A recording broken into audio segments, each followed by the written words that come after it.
وَإِذْ قُلْنَا لِلْمَلَائِكَةِ اسْجُدُوا لِآدَمَ، اور جب ہم نے کہا فرشتوں سے کہ سجدہ کرو آدم کو، فَسَجَدُوا إِلَّا إِبْلِيسَ، تو سب سجدے میں گر پڑے سوائے ابلیس کے۔ ابلیس یعنی جو جیلس ہونے والا ہے، حسد کرنے والا۔ اچھا، یہاں پہ یہ حکم نہیں آیا کہ ہم نے فرشتوں اور ایک جن کو حکم دیا، یہ تغلیب کا قاعدہ ہے۔ قرآن میں 7 مقامات پہ قصہ آدم اور ابلیس آیا ہے۔ سورہ البقرہ میں بھی آیا ہے، اس کے بعد سورۃ الاعراف میں آئے گا، سورہ الکہف میں، سورہ بنی اسرائیل میں، سورہ طٰہٰ کے اندر، سورہ صاد کے اندر۔ لیکن ایک ہی موقع ہے قرآن میں جہاں پہ یہ بات آئی ہے کہ وہ جن تھا اس لیے سجدہ نہیں کیا۔ 6 مقامات پہ یہ پتہ ہی نہیں چلتا کہ فرشتوں کو حکم ہوا ہے تو ایک فرشتہ کیوں باغی ہو گیا ہے، جبکہ قرآن جگہ جگہ آتا ہے فرشتے باغی نہیں ہوتے۔ اس لیے میں کہتا ہوں قرآن کا ایک صفحہ بھی اگر آپ نکال دیں نا تو قرآن ہدایت کے لیے کافی نہیں ہوگا۔ اور وہ سورۃ الکہف میں ہے کان من الجن، وہ جنوں میں سے تھا، ففسق عن امر ربی، اس لیے اس نے اپنے رب کی نافرمانی کی۔ اگر وہ فرشتہ ہوتا تو کبھی بھی نافرمانی نہ کرتا، وہ جنوں میں سے تھا۔ ابا واستکبر، وہ اکڑ گیا اور تکبر کیا، انکار کیا اس نے اور تکبر کیا۔ وکان من الکافرین، اور یوں وہ کافروں میں داخل ہو گیا۔ اور ایک ترجمہ یہ ہے کہ وہ ہے ہی کافر تھا، مراد یہ کہ اس کے اندر کی یہ جو تکبر تھا اس کو کھولنے کا سبب یہ واقعہ بنا، ورنہ وہ اندروں ہے ہی کچھ سی، اس پہ مشکل وقت نہیں آیا تھا۔ جس طرح معذرت کے ساتھ آپ دیکھتے ہیں ہمارے جو پولیٹیکل لیڈرز ہیں، جب وہ اپوزیشن میں ہوتے ہیں تو ماشاءاللہ لگتا ہے کہ ان سے زیادہ کوئی امت کا خیر خواہ ہی نہیں ہے، اور جن جن باتوں کے اوپر وہ حکمرانوں کو ٹانٹ کر رہے ہوتے ہیں، جب وہ خود حکومت میں آتے ہیں ان حکمرانوں کی طرح وہ بھی بلکہ اس سے بھی بڑھ کر برے طریقے سے بیہیو کر رہے ہوتے ہیں۔ تو ہم بھی کنکلوڈ کر سکتے ہیں کہ یہ اصل میں یہ بھی اندر سے یہی کچھ ہی تھے۔ ہاں، ایکسپوز اس وقت ہوئے کہ جب ان کے اوپر بھی وہی وقت آیا۔ جب تک مشکل وقت نہیں آئے گا تو کیسے پتہ چلے گا؟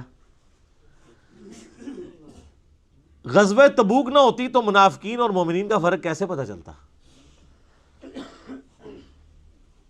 غزوہ احد نہ ہوتی تو عبداللہ ابن ابی جو 300 بندے لے کے الگ ہو گیا تھا تو کیسے پتہ چلتا کہ ماشاءاللہ نعرے مارنے والوں میں 300 بندہ جو ہے منافق ہے؟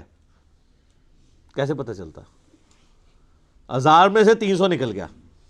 عبداللہ ابن مسعود کہتے ہیں کہ اگر یہ غزوہ احد کا یہ واقعہ نہ ہوا ہوتا، کوئی مجھ سے پوچھتا تو میں قسم اٹھا کے کہہ سکتا تھا کہ نبی علیہ السلام کے صحابہ میں کوئی بھی منافق نہیں ہے، لیکن میں تو حیران ہو گیا کہ 300 بندے تو احد میں ہی نکل گئے، 1000 میں سے 300 نکل گئے، آلموسٹ 1/3 ہی نکل گئے نا۔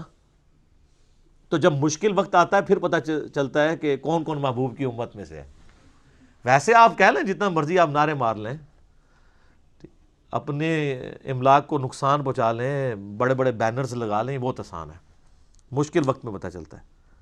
تو اللہ تعالیٰ فرماتا ہے کہ وہ ہے ہی کافروں میں سے تھا، یعنی اس کے اوپر جب یہ وقت آیا پھر اس کی حقیقت کھل کے سامنے آ گئی کہ اس کے اندر یہ چیز بھری ہوئی تھی۔ وَقُلْنَا يَا آدَمُ اسْكُنْ أَنْتَ وَزَوْجُكَ الْجَنَّةَ، تو ہم نے آدم سے اور اس کی بیوی سے فرما دیا تھا کہ تم دونوں اس جنت میں رہو،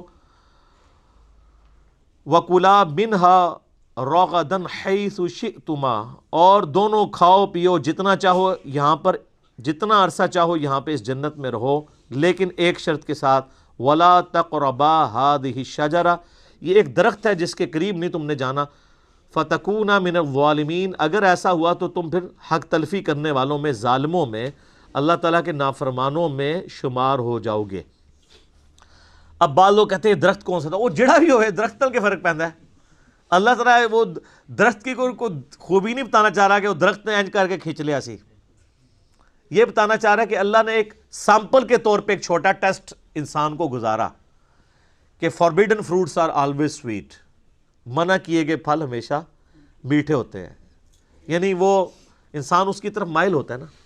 تو یہ انسانیت کا ایک ٹیسٹ تھا کہ دنیا میں، چونکہ اللہ نے تو پہلے ہی پلان کر دیا تھا کہ دنیا میں تو میں نے بھیجنا ہے، یہاں پہ انہوں نے رہنا ہے، تو ان کے لیے کچھ چیزیں ہوں گی جو میری طرف سے حکم ہوں گی یہ کرنی ہے، اور کچھ چیزیں ایسی ہوں گی جو منع کی گئی ہوں گی۔ اس کے لیے ایک چھوٹا سا آپ سمجھ لیں اینول ایگزامینیشن سے پہلے ایک چھوٹا سا ٹیسٹ سمجھ لیں، تو اس میں سے یہ گزارا. فَأَزَلَّهُمَا الشَّيْطَانُ تو شیطان نے ان دونوں کو پھسلا دیا عنہا اس سے. فَأَخْرَجَهُمَا مِمَّا كَانَ فِيهِ تو نکلوا دیا ان دونوں کو اس میں سے جس میں وہ تھے.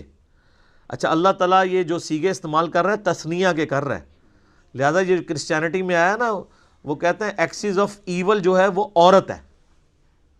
ایو, اما ہوا کو انگلش میں کیا کہتے ہیں؟ ایو. تو یہ ایول یعنی برائی, یہ انہوں نے عورت سے, یہ جو آج کہہ رہے ہیں ہم عورت کے بڑے حقوق کی جنگ لڑ رہے ہیں, انہوں نے تو اپنی ماں کے نام سے ایول کو ڈیڈکٹ کیا ہوا ہے, ایول. جبکہ قرآن کیا کہہ رہا ہے کہ ان دونوں کو ہم نے کہا, ان دونوں نے نافرمانی کی, ان دونوں کو شیطان نے بہکایا. یہ کسی ایک انڈیویجول کے اوپر نہیں اللہ تعالیٰ نے ڈالا, کیونکہ ہر ایک کی اپنی مرضی تھی. سیدنا آدم کی بھی اپنی مرضی تھی اور اما ہوا کی بھی. اچھا آپ کو تورات کے اندر ملے گا کہ وہ مور کی شکل میں, مطلب اس کے پاؤں کے ساتھ لگ کے داخل ہوا. یہ ساری کی ساری فضول چیزیں ہیں کہ ان کے پیچھے پڑھا جائے, ایک انٹرسٹ کے طور پہ ہو سکتا ہے, لیکن اس چکر میں پڑھنا کہ وہ کیسے گیا تھا جی جناب, کہ تسی راہ ڈھک لینا ہوتا کیسے گیا تھا, اور جس طرح مرضی گیا ہوئے کو فرق نہیں پہنتا. یہ یعنی خام خواہ کی بحثیں ہوتی ہیں. مسلم شریف میں حدیث ہے نا کہ نبی علیہ السلام نے فرمایا میں اور قیامت اس طرح ساتھ بھیجے گئے ہیں جیسے یہ 2 انگلیاں. ہمیں ایک بندے نے جناب یہاں پہ اکیڈمی میں رابطہ کر کے کہہ رہا ہے جی کیڑیاں 2 انگلیاں جوڑیاں سن حضور نے. او بھائی جیڑیاں بھی 2 جوڑیاں نے, بتانا آپ علیہ السلام یہ چاہ رہے تھے, یہ والے ویسے یہی 2 جوڑی تھی شہادت کی اور درمیان والی, کہ میرے بعد اب قیامت ہی آئے گی, کوئی پیغمبر نہیں آئے گا. یعنی نبی علیہ السلام خود بھی قیامت کی خبر ہے. یہ مقصد نہیں تھا کہ آپ یہ بتائیں کہ وہ انگلیاں کون سی 2 تھی. تو یہی ہوتا ہے کہ ہم انگلیوں کے چکر میں پڑ جاتے ہیں, جو میسج ہے وہ پس پش ڈال دیا جاتا ہے.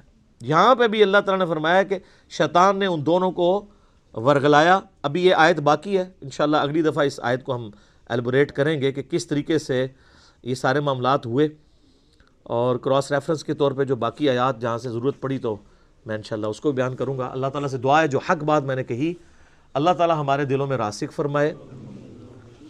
اگر جذبات میں میرے منہ سے کوئی غلط بات نکل گئی تو اللہ تعالیٰ ہمارے دلوں سے اسے محو کر دے, ہمیں معاف بھی فرما دے, ہمیں کتاب و سنت کی تعلیمات پر عمل کر کے دوسرے بھائیوں تک پہنچانے کی توفیق عطا فرمائے. اللہم صلی علی محمد وعلی آل محمد کما صلیت علی ابراہیم وعلی آل ابراہیم انک حمید مجید. اللہم بارک علی محمد وعلی آل محمد کما بارکت علی ابراہیم وعلی آل ابراہیم انک حمید مجید. سبحانک اللہم وبحمدک اشہد ان لا الہ الا انت استغفرک واتوب الیک وما علینا الا البلاغ المبین. جزاکم اللہ خیرا.